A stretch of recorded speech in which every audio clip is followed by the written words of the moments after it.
Hana mến chào cô bác, anh chị và các bạn. Tuần này Hana xin chia sẻ với cô bác, anh chị và các bạn món chè thạch nước cốt dừa vừa ngon vừa đẹp mắt. Món chè này rất thích hợp cho những ngày nắng nóng. Nếu cô bác, anh chị và các bạn thích, Hana xin mời vào bếp làm cùng với Hana nhé.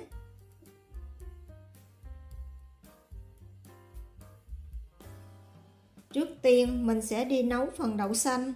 Mình sẽ lấy 50g đậu xanh không vỏ, đem vo sạch, sau đó chế nước vào ngâm khoảng 1 tiếng cho đậu nở.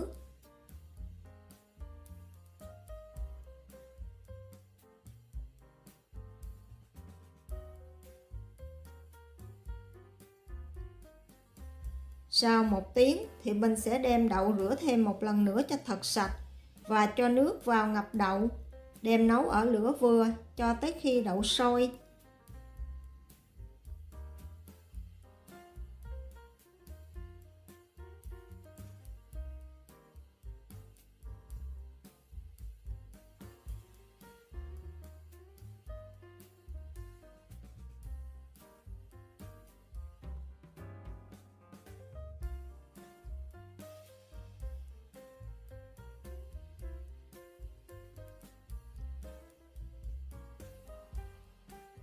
Đậu sau khi sôi thì mình sẽ nấu thêm 5 phút nữa, sau đó tắt bếp và mình sẽ đem chắc bỏ hết nước và bọt trên mặt đậu.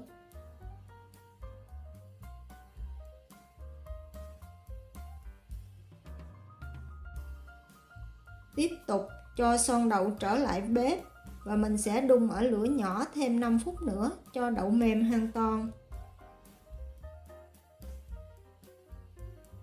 Đậu sau khi mềm, mình sẽ cho vào máy xay 76g nước cốt dừa. Phần đậu xanh đã nấu chín.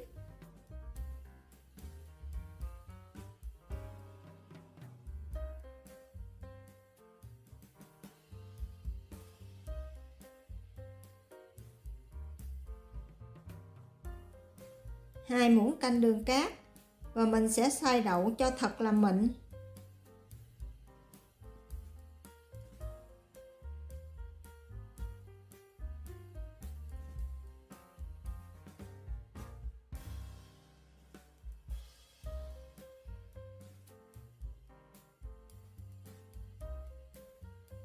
Đậu sau khi xay thì mình sẽ cho ra một cái chảo chống dính và sên ở lửa vừa và nhỏ cho tới khi đậu quyện lại thành một khối không dính chảo thì mình tắt bếp và để cho thật nguội.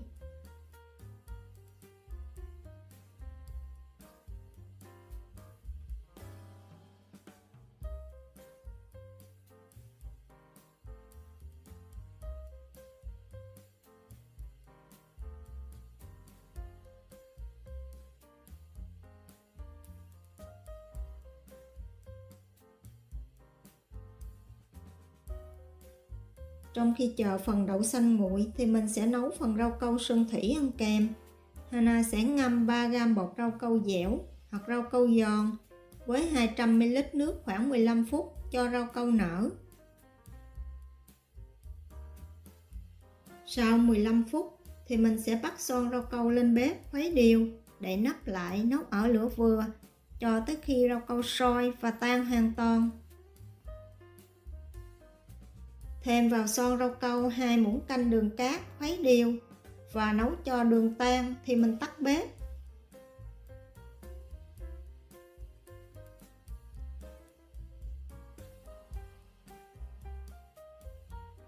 Cô bác, anh chị và các bạn, mình sẽ chia rau câu này làm 2 phần bằng nhau.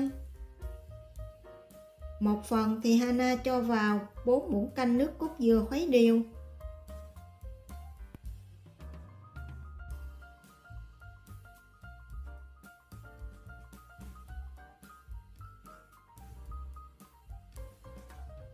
Phần còn lại Hana cho vào 3 muỗng canh nước lá dứa.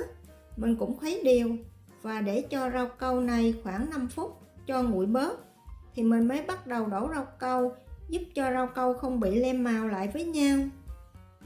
Phần rau câu này cô bác, anh chị và các bạn có thể đổ sơn thủy giống như của Hana hoặc mình đổ lớp cũng được, tùy thích.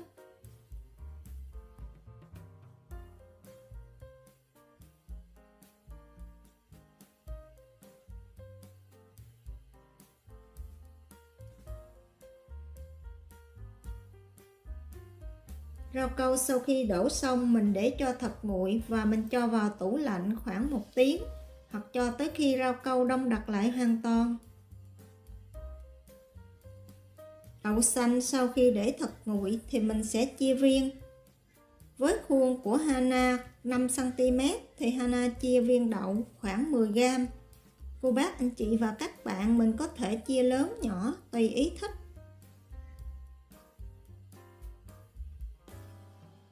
Cô bác anh chị và các bạn cũng có thể sử dụng nhân đậu đỏ, ăn cũng rất là ngon. Phần nhân này Hana đã chia sẻ rồi trong phần làm nhân bánh trung thu. Nhân này mình có thể làm nhiều và mình để tủ đông. Khi nào ăn thì mình đem ra rã đông, nhồi sơ lại thì mềm dẻo giống như lúc ban đầu.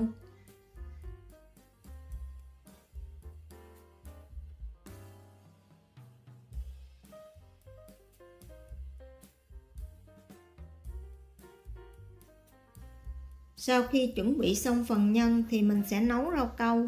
Hana lấy 200ml nước, thêm 2g bột rau câu dẻo. Mình sẽ ngâm khoảng 15 phút và mình cũng nấu giống như lúc mình nấu rau câu sơn thủy.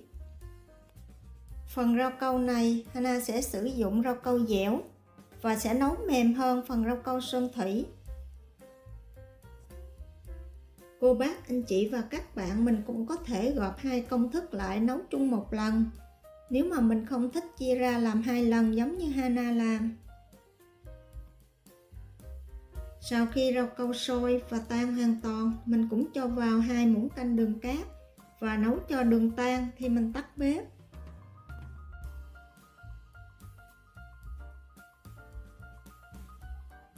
Rau câu này cô bác, anh chị và các bạn mình sẽ chia làm 3 phần. 2 phần nhỏ thì mình sẽ chia mỗi phần khoảng 60ml nước rau câu. Và phần rau câu còn lại mình sử dụng làm rau câu trong. Phần rau câu nhỏ thì Hana sử dụng màu xanh dương và màu tím.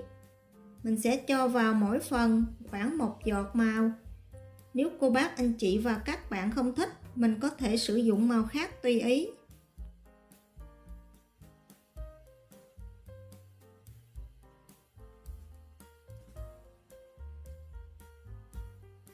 Sau khi pha màu xong thì mình cũng để rau câu khoảng 5 phút cho nguội bớt, giúp màu không bị lem với nhau. Trước tiên mình sẽ cho vào khuôn khoảng 1 muỗng canh nước rau câu trong. Sau đó lần lượt cho vào 1 muỗng cà phê nước rau câu màu xanh và 1 muỗng cà phê nước rau câu màu tím.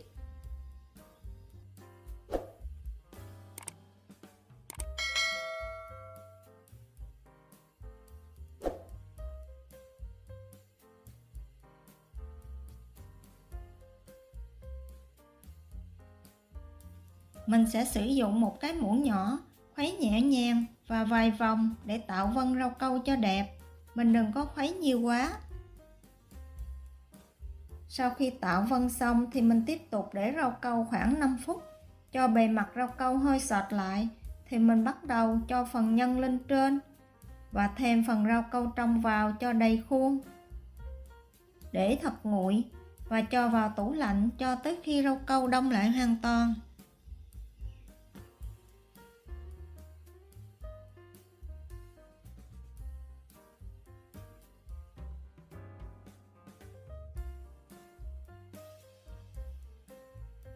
Trong khi chờ rau câu đông thì mình sẽ đi nấu phần nước cốt.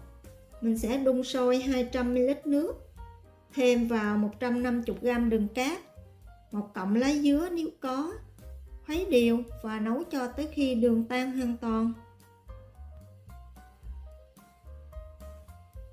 Thêm vào 1/4 muỗng cà phê muối, 200ml nước cốt dừa, 50g dừa non bào sợi. Mình sẽ nấu cho phần nước cốt này sôi lên thì mình tắt bếp và để cho thật nguội.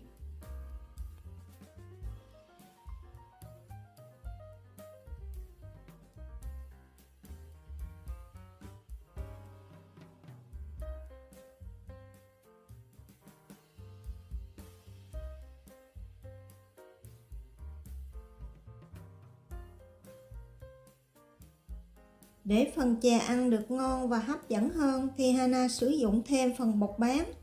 Mình sẽ nấu khoảng 1 lít nước.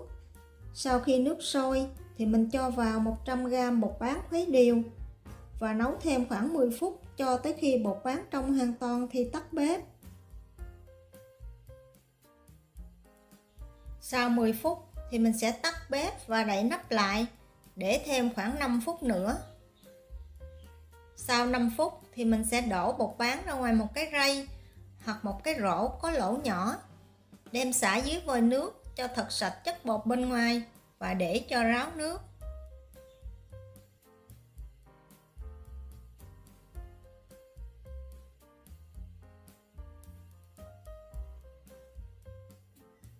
Cho bột bán vào một cái tô và thêm vào 100ml nước lá dứa trộn đều. Phần bột bán này sau khi trộn nước lá dứa rất là thơm và ngon hơn. Phần rau câu sau khi đông đặc hoàn toàn thì mình lấy ra khỏi khuôn.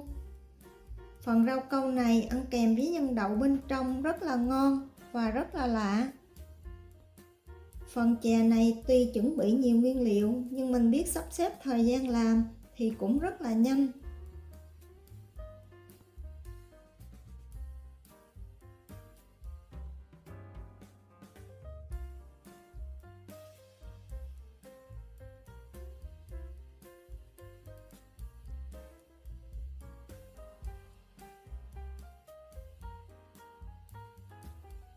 Món chè này tuy được nấu bằng những nguyên liệu dễ tìm nhưng thành phẩm cũng rất là ngon.